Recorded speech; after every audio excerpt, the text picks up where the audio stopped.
Perdre du poids, contrairement à ce qu'on pourrait dire, c'est quelque chose de pas facile. Pas facile dans le sens où on n'est pas des robots. Il ne s'agit pas juste d'appliquer un déficit calorique, d'aller à la salle de sport, parce que si c'était aussi simple que ça, tout le monde irait à la salle de sport et tout le monde appliquerait un déficit calorique. Mais il s'avère qu'on a des émotions, on a des habitudes surtout, et des habitudes qu'il faut casser pour créer des changements, se créer un nouveau train de vie. Mais le cerveau, il n'aime pas les changements. Du coup, nos émotions prennent le dessus et il y arrive des fois où au moment d'aller à la salle de sport ou au moment de cuisiner notre repas, il y a un petit temps de latence où on se dit je le fais pas. Je suis motivé ou je suis pas motivé. Du coup, je vais te donner une petite astuce pour t'aider à prendre la bonne décision quand ça arrive. La plus grosse difficulté ici, c'est quoi? C'est que le résultat que tu souhaites obtenir, tu ne l'as pas encore. Pour le moment, c'est quelque chose de fictif. Il se peut même que tu ne t'imagines même pas y arriver. Si à la base, tu penses que tu n'y arriveras jamais, bah à quoi bon continuer? Première étape, changer ton état d'esprit. C'est pas facile, mais bon, facilement compréhensible et tu peux le travailler en te répétant à chaque fois que tu doutes que tu vas y arriver. C'est con, mais ça fonctionne. Par contre, ce qui n'est pas fictif, c'est le mal-être que tu traînes avec ton poids en trop.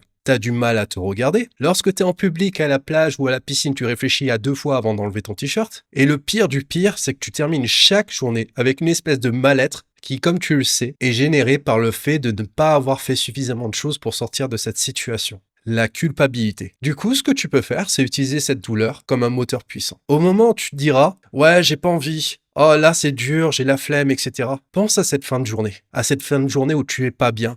À cette fin de journée où tu es encore dans ce corps-là que tu n'aimes pas. À cette fin de journée où tu penses que tu vas rester dans cette situation parce que justement, tu aurais pu prendre des décisions pour te sortir de là et tu ne l'as pas fait. Crois-moi que ça va te passer l'envie de prendre les mauvaises décisions. Je te parle pas d'avoir un raisonnement positif parce que ça ne fonctionne pas. Le cerveau, il réagit au négatif. Il réagit à la douleur. Il réagit aux peurs. Il réagit aux peines. Alors, utilise-les pour te bouger. Ce genre de soirée, tu n'en passeras plus jamais parce que tu feras ce qui est nécessaire pour t'allonger tous les soirs dans ton lit avec la fierté d'avoir réussi des actions et qui t'apporteront ce bien-être que tu espères obtenir un jour. Bouge-toi le fiac!